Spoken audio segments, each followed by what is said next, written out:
about me first because like that way you can get less bored later.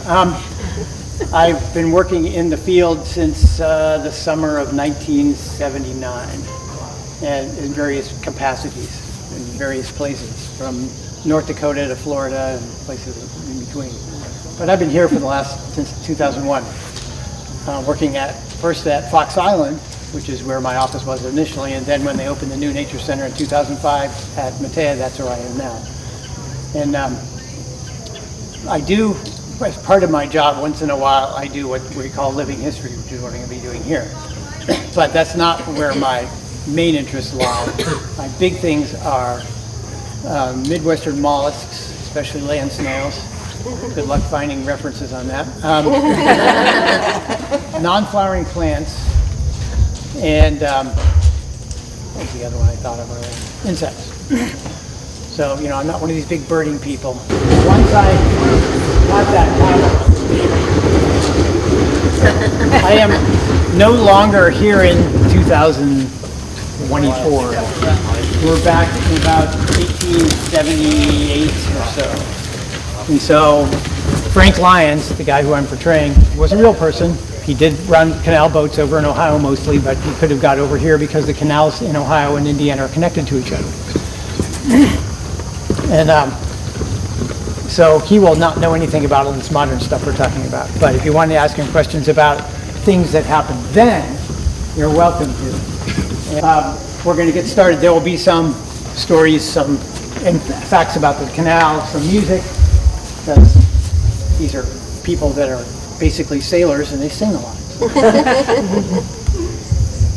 They consider themselves sailors anyways, but the problem is, you know, if your boat's going down, you just step off and the water comes up to about here. So, before we're about to venture back, I also do an 1810, 1820s early Indiana settler, and when I don't have much call for it at work, but on my times off, I do a Civil War Navy sailor and officer.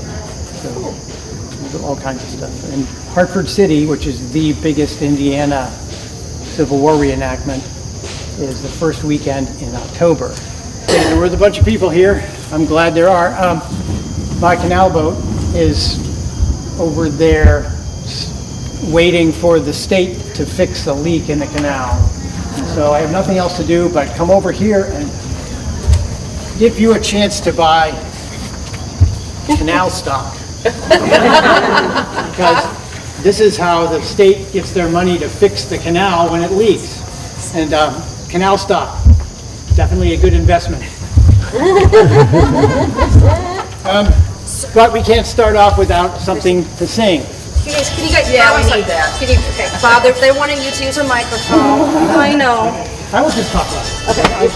I can't really do that. I can't really do that in here. All right, speak a little bit louder, sir. I will do that. Sir, please speak louder. I'll put this here, though, in case we do. Not everything on, yes. I don't understand why the canal is leaking. It's probably because somebody's boat ran into the bank and it wasn't as well constructed as it might have been. Some of these sections of the canal that were put in by the people who owned the property weren't quite as well done as some other sections of the canal. Not everyone thinks travel on a canal is a fun thing, including someone who made a song like this. Haul in your tow lines and take in your slack. Take a reef in your britches and straighten your back. Mind what I tell you and don't you forget to tap the mules gently when the cook's on the deck. You can talk of your picnics and trips to the lake, but a trip on the Erie you bet takes the cake. With a beefsteak as tough as a fighting dog's neck and the flies playing tag with a cook on the deck. So haul in your tow lines and take in your slack. Take a reef in your britches and straighten your back. Mind what I tell you and don't you forget to tap the mules gently when the cook's on the deck.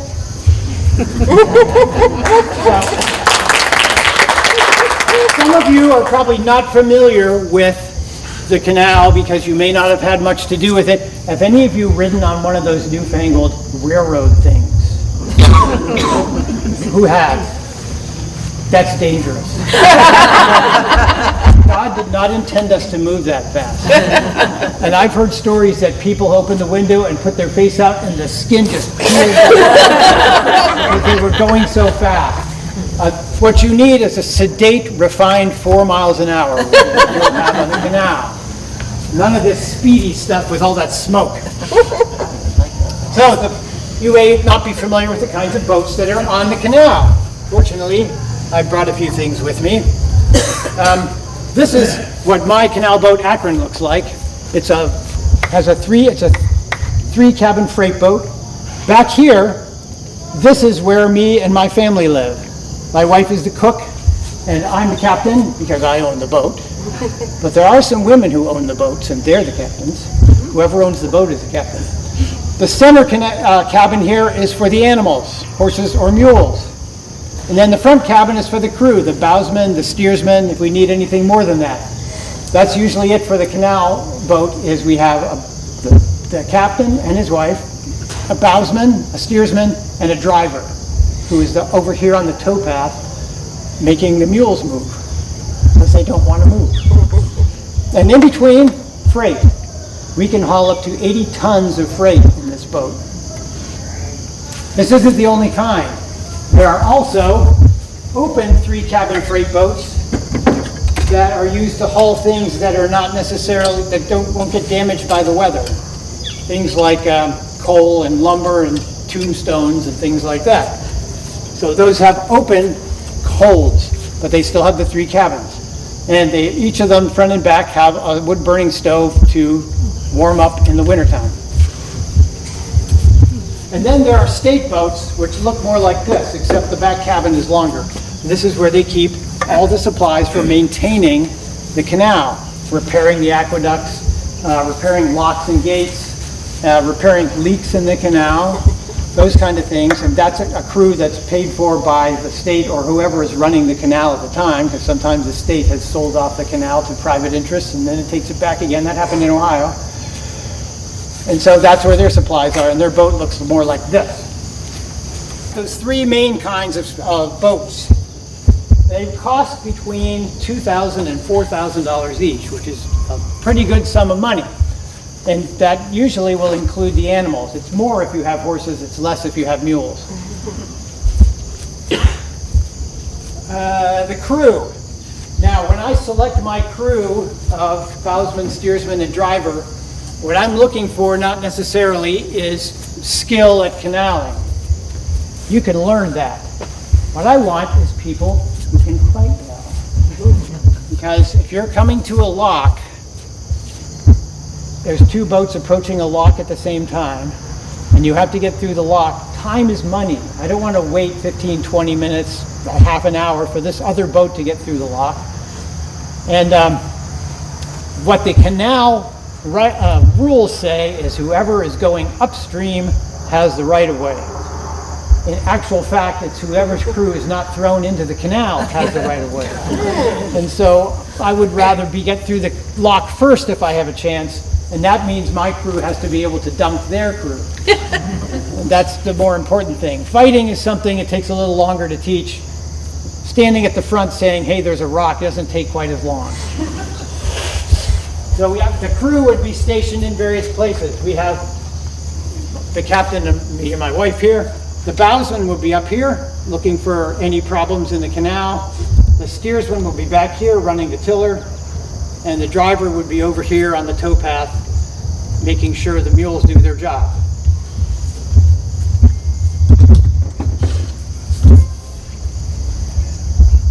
Now, there's also a set of boats called packets, which we don't see much anymore. Those are for hauling people. And we have an advertising here. You can pass that around for a packet boat. They haul people, but they have more people. If they're hauling people, they have more crew. Because they have the captain, the cook. They have a steward who helps the women especially. 2 of them. They have, what else? 2 sets of drivers, 2 sets of bowsmen, 2 sets of steersmen, and then a steward who is the one who helps the women. because they require. But now, and also when we have inside the boat, there are fold-down tables that we fold down to eat at when we have food, especially if it's raining or the weather is bad. Everybody wants to be inside, and the smell is amazing. But those are also the beds. And so you hope that the people that were at your table and sleeping there weren't hurting tiny livestock on their bodies somewhere, because you don't want to have that on your place where you're eating. On your boat that you're captain of, there's animals on that boat. I'm guessing the animals make the boat go? Yes. And how do they do that? We'll get to that. Okay.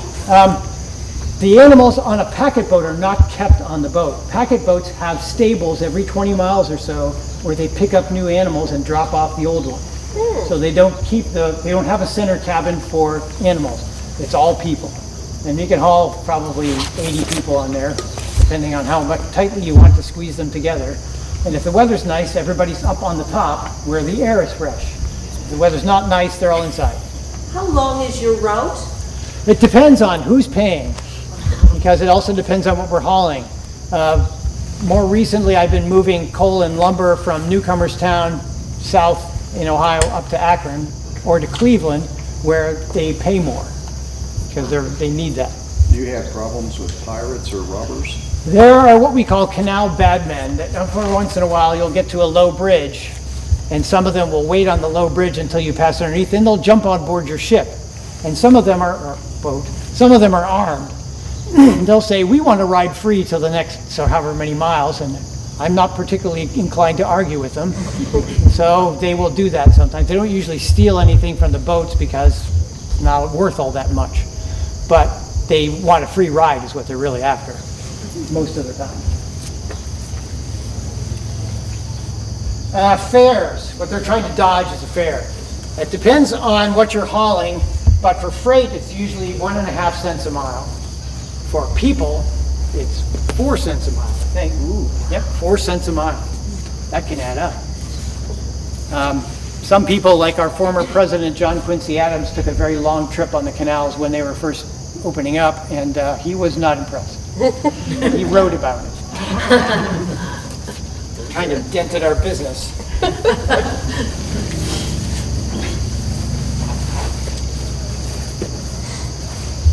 Horse and mule power.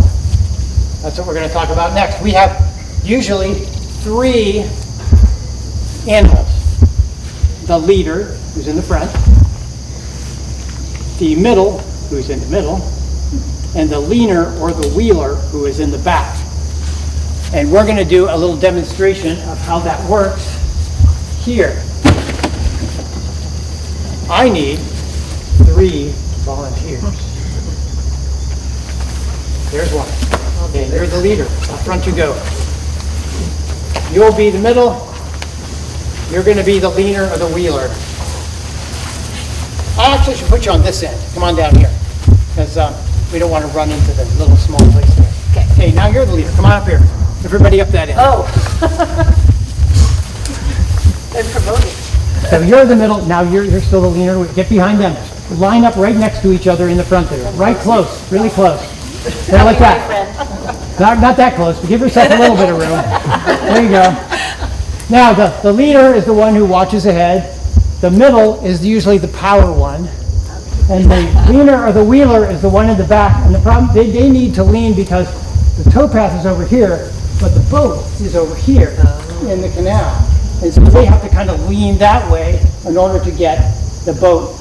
The steersman is busy steering the boat this way, and the line is pulling it that way. And once you get it adjusted right, you go basically straight ahead. But the leaner back here still has to do their job, and if something happens and the boat gets stuck, they usually end up pulled into the water first. Pulling. Off you go. Come on, pull. Come on, pull. Let's go. There we go. Pull. You're only 80 tons. Okay, that's great. Thank you.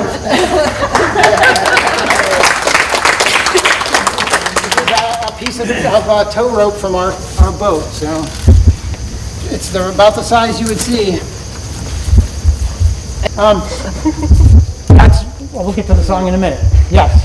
How long is your work day? Usually from when the sun comes up till the sun goes down. So we keep moving because time is money, and we want to get as far as we can a day, sometimes 20 miles or so. Depends on how long the day is. You can't do much navigating at night, and so we end up tied up along the edge of the canal at nighttime, which can cause a problem, especially when there used to be more packets. Because if we're tied up here along the towpath, which is the easiest place to put it, and a packet comes along, they're going to pass us. Their animals are going to be over here on the towpath, which is only on one side, and then they have their tow line, which is going to go over here. And they will scrape their tow line across the top of our cabins, and if there's anything up here, they'll scrape it off, and then they'll knock the chimneys off of our stoves. So we don't particularly like them, because they will run day and night. And we're best because they want to get their passengers where they're going. We just tie up at them. And so they aren't very considerate sometimes.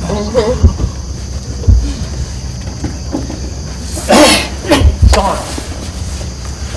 Attend all ye drivers, I sing of my team. They're the fleetest and strongest that ever was seen. There's none that will toil, wish that speed down the creek, or start at the word of the driver so quick. Derry down, down, down, derry down. There's Dandy, my leader, looks boldly ahead, with his tail raised aloft and a majestic his tread. He has a bright shining coat of a beautiful bay, and his eyes sparkle bright as the sun at noonday. Derry down, down, down, derry down. In procession is my Charlie, a buster. General Pluck might feel proud on his back at a muster. So gracefully moves in the midst of his team, so strong you would think he was powered by steam. Derry down, down, down, derry down. And last is my Jimmy, my saddle horse true. It's hard to tell how much this horse cannot do. He has the pride of an emperor, the wisdom of kings. He moves on the ground like a bird on its wings. Derry down, down, down, derry down. From Bridge and Wallbridge the packets run daily. Proud Dandy and Jimmy and Charlie so gaily will waft all the passengers through the canal, in spite of all others and in style, so they shall. Derry down, down, down, derry down. So my team is the best.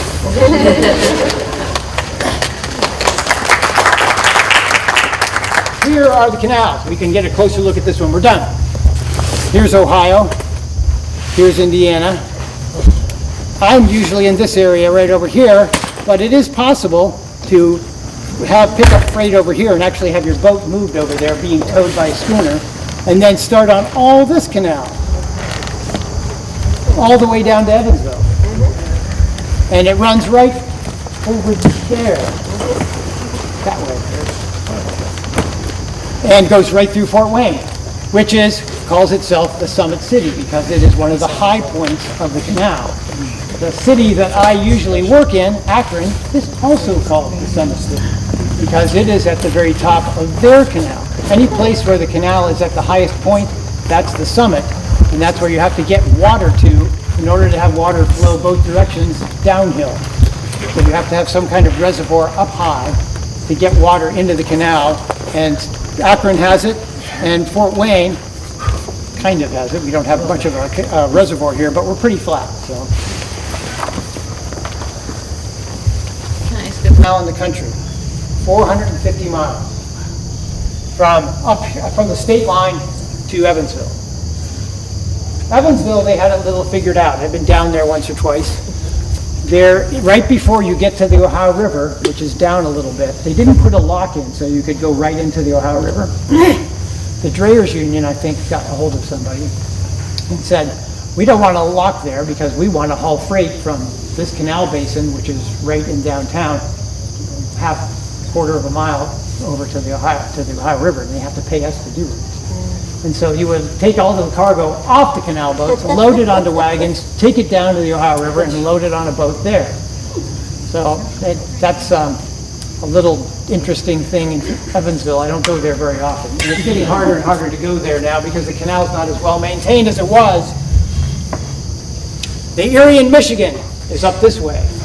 And it goes from Fort Wayne, or intended to go, it's going hopefully someday go from Fort Wayne to Lake Michigan. And they already have constructed the Lockport feeder reservoir, which is up near a place. The people who work on the canal tend to be Irish,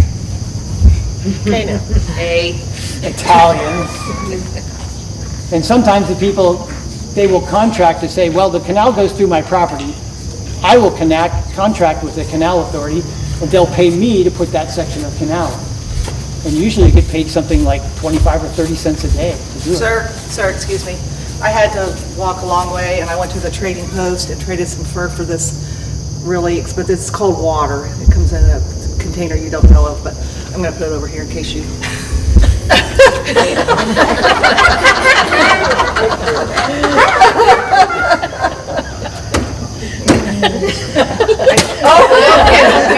We've safely contained drinking water.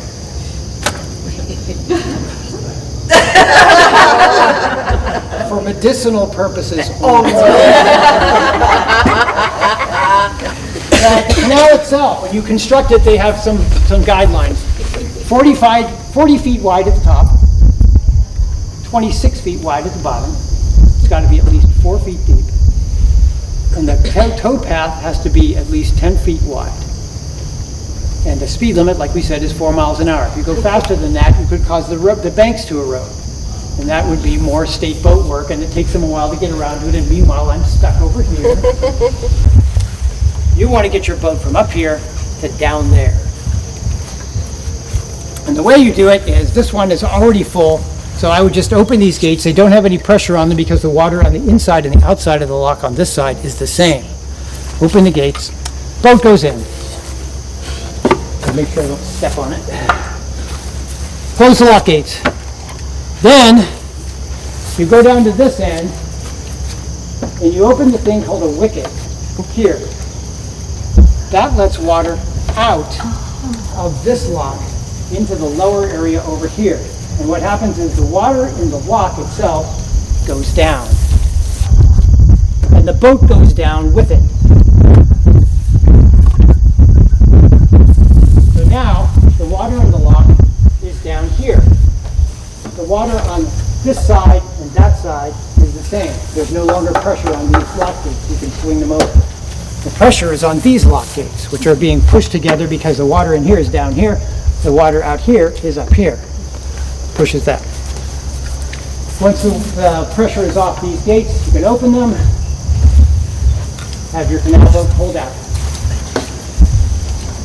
Now, the other way, going uphill, the water is here and here. Once again, we can open these gates. There's no pressure on them.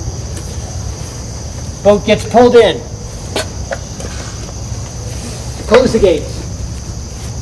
There's usually, not always, but usually a lock tender that lives right near the lock. And they're the ones who actually operate the locks. Some of them are self-service locks and they don't have that. Now you can go to this wicket and open it here. And it lets the water that's up here flow into the canal. And now the water in here goes up. And it takes the boat up with it when it goes up.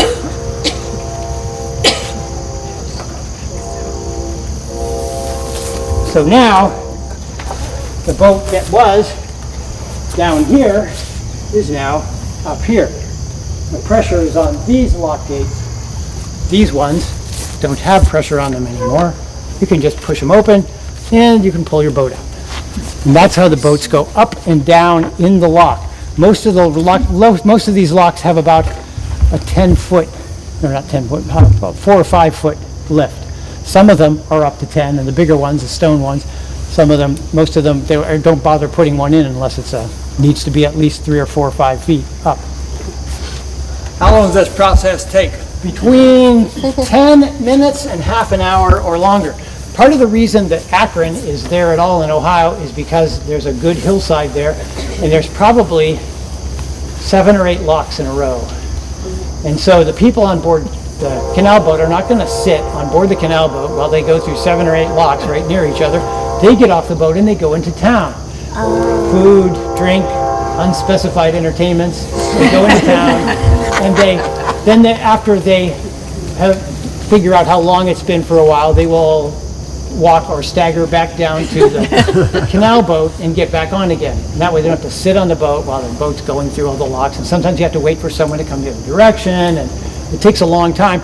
And so what they're doing is spending money in town, which is what they want. So only one boat goes through At a time, one at a time. Okay. In one direction?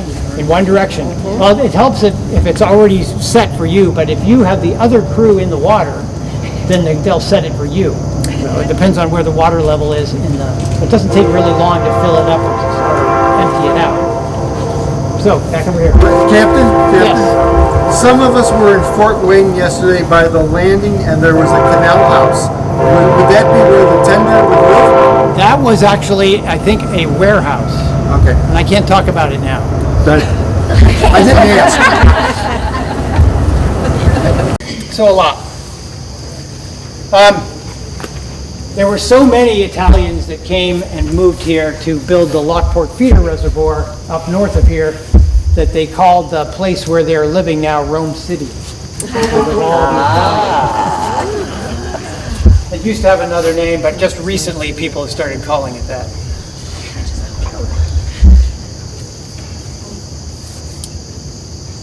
That